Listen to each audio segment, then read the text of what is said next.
అసలు కాంగ్రెస్తో ఆట, ఆంధ్రబాబు పాట. గురువారం ఢిల్లీలో కాంగ్రెస్ అధిష్టానం భేటీ సందర్భంగా జాతీయ నేతలు ఖార్గే, రాహుల్ గాంధీ, కేసీ వేణుగోపాల్తో సీఎం రేవంత్, రాష్ట్ర పార్టీ ఇన్ఛార్జ్ మీనాక్షి, పిసిసి అధ్యక్షుడు మహేష్ గౌడ్, ఏఐసిసి సభ్యుడు వంశీచంద్. ఇక్కడేదో రాసిండ్రు. అధిష్టానం ఎదుట రేవంత్ తీరుని ఎండగట్టిన మంత్రులు. అసలు కాంగ్రెస్కు చెక్కు, వారికి రాజ్యసభ సీటు దక్కకుండా ముఖ్య నేత మంత్రంగం. రేసులో జీవన్ రెడ్డి, జగ్గారెడ్డి, మధు యాస్కి, విహెచ్ కోదండ్ రెడ్డి వాళ్ళకి చెక్కు పెట్టేలా తెరపైకి జస్టిస్ సుదర్శన్ రెడ్డి, వేం నరేందర్ రెడ్డి పేర్లు. మరో సీటు న్యాయవాది అభిషేక్ మన్వు సింగ్ కోసం రిజర్వ్.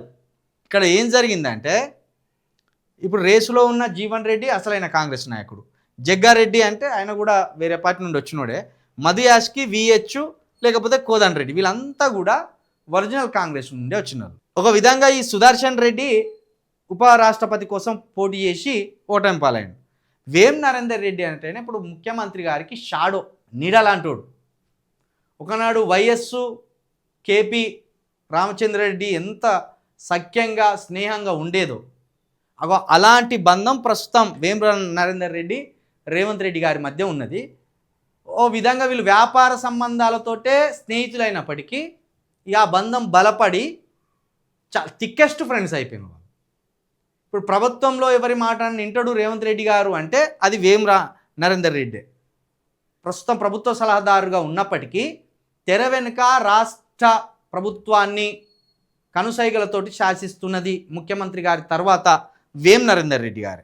కాబట్టి ఇప్పుడు స్నేహితుడికి ఎమ్మెల్యే టికెట్ ఇవ్వలేకపోయాడు.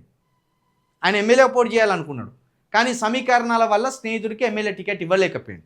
కాబట్టి ఇప్పుడు స్నేహితుడిని రాజ్యసభ కన్నా పంపి తన స్నేహితుడిని మీద ఉన్న ప్రేమను, తన స్నేహానికి ఇచ్చిన విలువను చాటుకోవాలని రేవంత్ రెడ్డి గారు ప్రయత్నాలు చేస్తాను. 2 రాజ్యసభ సీట్లు మన దగ్గర ఖాళీ అవుతున్నాయి.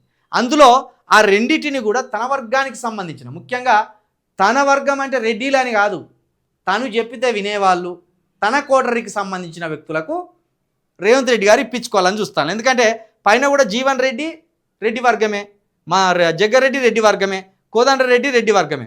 కానీ ఆ రెడ్డిలకు కాకుండా తన స్నేహితులైన రెడ్డిలకు, తన కోటరీకి చెందిన రెడ్డిలకు ఇప్పించుకోవాలనే ఆలోచనలో రేవంత్ రెడ్డి ఉన్నట్టు కూడా తెలుస్తున్నది.